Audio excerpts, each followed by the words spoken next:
On voit passer assez régulièrement des articles de presse qui traitent du métier d'agent mandataire. Alors c'est toujours intéressant de regarder et de décrypter un peu ce que dit la presse par rapport à ce métier, et plus particulièrement dans un journal qui s'appelle le Journal Capital, qui est un journal un peu polémique sur les professions, et qui donne un éclairage plutôt partiel et plutôt partial également sur les activités. Alors, dans le dernier article paru sur les agences en réseau de mandataires, il y a des choses qui sont assez intéressantes, notamment on voit les nouvelles agences en réseau de mandataires, ce seraient des agences qui écrasent les prix. Bon, il n'en est rien évidemment, les honoraires sont les mêmes, hein, il n'y a rien de prouvé par rapport à ça, et les honoraires de négociation sont d'une moyenne, on va dire, si on prend la moyenne France de tout ce qui se fait, on est autour des 4%, à peine même. Tenant compte de tous les prix, tous les produits, toutes les régions également. Donc ça c'est une chose. On peut lire un peu plus bas que eh bien, ce sont de nouveaux intermédiaires. En fait, il n'y a rien de nouveau. Le métier d'agent immobilier n'a pas évolué. Il a évolué dans la pratique, si on veut, avec l'arrivée de l'Internet. Mais c'est toujours un métier qui est régi par une loi ancienne, qu'on appelle la loi Hoguet, qui date de 1970 quand même, et qui a été liftée un peu depuis cette date, mais enfin assez peu quand même dans sa pratique. Et en l'occurrence, il n'y a pas de nouveaux intermédiaires. Les agents immobiliers sont des gens qui détiennent une carte professionnelle d'agent immobilier, et les gens qui travaillent pour le compte d'un agent immobilier sont ou des salariés, donc avec un fixe, ou alors des indépendants qu'on appelle des agents commerciaux mandataires. Alors il y a des agents commerciaux mandataires dans les agences traditionnelles vitrées en boutique, et puis il y en a aussi qui travaillent depuis leur domicile, mais c'est le même contrat, c'est exactement le même contrat, hein, donc c'est la loi de 91 sur les agents commerciaux, donc là-dessus il n'y a rien à changer. On dit que les honoraires sont 20 à 50% plus bas, c'est encore une fois pas prouvé, hein, c'est même assez faux d'ailleurs. Il faudrait prendre l'ensemble des honoraires pris par les agences dites traditionnelles, si tant est qu'elles puissent avoir des statistiques fiables, et puis comparer, mais il n'y a rien de prouvé sur la baisse des honoraires. Ça c'est un fait. Ensuite on dit que ce sont des gens qui sont pas spécialement professionnels, parce que ce sont des anciens commerciaux reconvertis. Que je sache, depuis 30 ans où je recrute des négociateurs immobiliers, il y a, les gens qui viennent travailler dans cette profession ont tous fait quelque chose d'autre auparavant. À l'époque, en plus de ça, quand j'ai démarré, il n'y avait pas d'école immobilière pour faire de la négociation immobilière. Donc on est tous issus d'autres professions que l'immobilier. Donc c'est comme ça depuis toujours dans les agences dites traditionnelles ou dans les réseaux de mandataires. Donc c'est à nous à les former aux aspects juridiques de la prise de mandat, de l'offre d'achat, etc. Bien évidemment, on n'a pas aussi bien pour les agences traditionnelles vitrées que pour les réseaux de mandataires. On n'a pas vocation à en faire des notaires, hein, en une semaine ou 15 jours, ou même un mois de formation, c'est pas possible. Donc partant de là, ce sont des commerciaux, effectivement, qui ont pour mission de faire du marketing, c'est-à-dire de mettre en avant les produits et les mandats qu'ils détiennent, qu'on leur a confiés, pour les vendre et faire de la négociation entre un vendeur qui veut ça de son prix et un acheteur qui aimerait bien avoir le produit pour ce prix-là. Et c'est à nous de faire ça pour faire en sorte que, eh bien, il y ait mariage entre les deux et que l'intermédiaire que nous sommes, les intermédiaires, puissent prendre leurs honoraires. Après, on entend des choses comme bon, les connaissances laissent à désirer. Oui, ça, on peut constater que dans la profession, d'une manière générale, les connaissances laissent à désirer. Ça, c'est vrai, je le confirme. Simplement, dans les réseaux de mandataires, ce qui est sûr et certain, c'est qu'ils passent tous par la formation initiale, ce qui n'est pas prouvé dans les agences qui n'ont pas nécessairement les moyens de se payer ces formations initiales.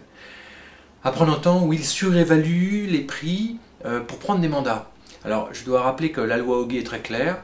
On ne peut prétendre à ces honoraires que lorsque la vente est conclue. Or, si on prend un montant trop élevé, il faudrait m'expliquer comment est-ce qu'on peut le vendre, à moins de trouver des gens qui, par amour, voudraient acheter les maisons plus chères. Je ne vois pas l'intérêt. Donc, prendre des mandats surélevés, surévalués pour prendre des mandats, ça n'a aucun intérêt. Donc ça, c'est complètement faux. Après, on entend que la vitrine attire les clients. Bien sûr, une vitrine, moi quand je passe, je suis en vacances dans un lieu touristique, et bien je m'arrête devant les vitrines d'agence, je fais comme tout le monde, et il m'arrive même de pousser des portes de temps en temps, c'est toujours intéressant, ça ne nuit pas. Simplement ce qu'on dit nous, c'est que ce n'est plus le seul centre d'intérêt, ce n'est plus le seul centre d'attractivité pour capter de la clientèle. Aujourd'hui, l'Internet, 90 ou 95% des gens font leur marché sur Internet avant de téléphoner à un agent immobilier. Après, dans les reproches qui sont faits, c'est de dire ce sont des gens qui sont... On prouve qu'ils ne sont pas professionnels parce que si on divise le nombre de transactions par le nombre qu'il y a dans les réseaux de mandataires, eh bien on s'aperçoit qu'ils font alors 3, 4, 5 ventes par an, alors que dans les agences traditionnelles, ils en font 15. Bon, c'est faux dans les deux côtés. Alors il y a une raison pour ça, c'est que nous on affiche nos mandataires évidemment à la queue leu, on va dire, dans nos vitrines internet, parce que c'est leur intérêt, c'est l'intérêt du client aussi. Chose que ne font pas les agences dites traditionnelles, puisqu'on ne sait pas combien il y a de personnes dedans. Alors ils peuvent toujours dire qu'ils ont 2 personnes alors qu'ils en ont 8, et puis qu'il y en a 2 qui ont produit seulement. Alors du coup, si on regarde bien les moyennes, on s'aperçoit que c'est la même chose. Donc voilà, ça c'est un argument qui ne tient pas, encore une fois.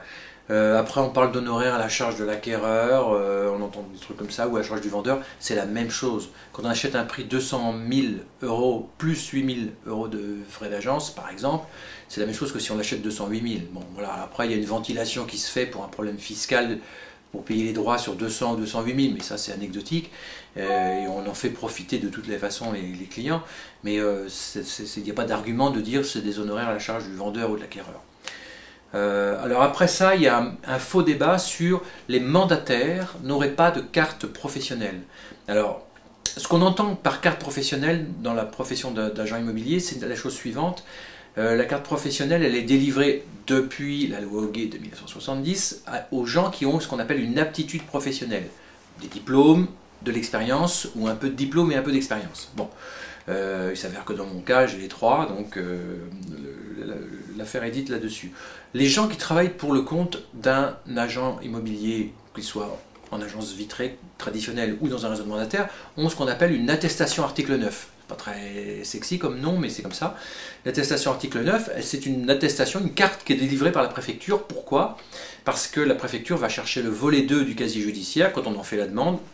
En ce qui nous concerne, 100% des gens qui sortent de la formation, 100%, ont une carte professionnelle qui est demandée à la préfecture, qui met 2 semaines, 6 semaines ou plus à délivrer, parce qu'après il y a les délais administratifs, mais 100% des gens ont une carte attestation article 9 délivrée par la préfecture. Donc, pas d'amalgame, hein, une aptitude professionnelle égale une carte pro qu'on a, et tous nos mandataires ont cette aptitude professionnelle, cette attestation article 9 qui dépend de la carte professionnelle mère.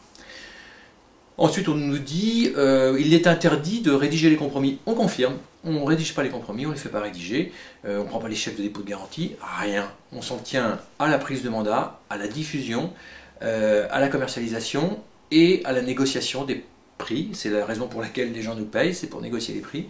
Et une fois que tout le monde s'est mis d'accord sur la chose et sur le prix, eh bien on va chez le notaire pour rédiger le compromis de vente, lequel notaire ne prend pas d'honoraires de négociation, ni d'honoraires de rédaction de compromis, hein, contrairement à des idées reçues, et c'est pas plus cher donc de passer par un notaire.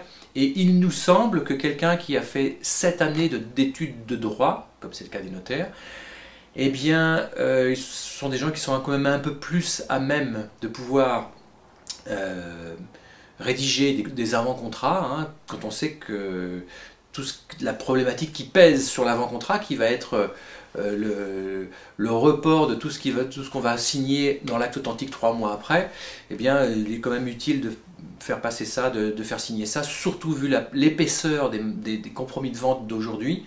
J'ai dû dans ma carrière signer quelques centaines de compromis de vente, pour pas dire quelques milliers, et aujourd'hui je me sens de moins en moins à l'aise pour signer un compromis de vente. Pourquoi? Parce qu'il y a de plus en plus de contraintes qui pèsent, et de contraintes juridiques qui pèsent sur un achat, ne serait-ce que vous prenez les diagnostics, énormément de choses. Donc on préfère ne pas faire prendre le risque, et la loi nous demande au mandataire de ne pas signer les compromis de vente, ce qui est une bonne chose.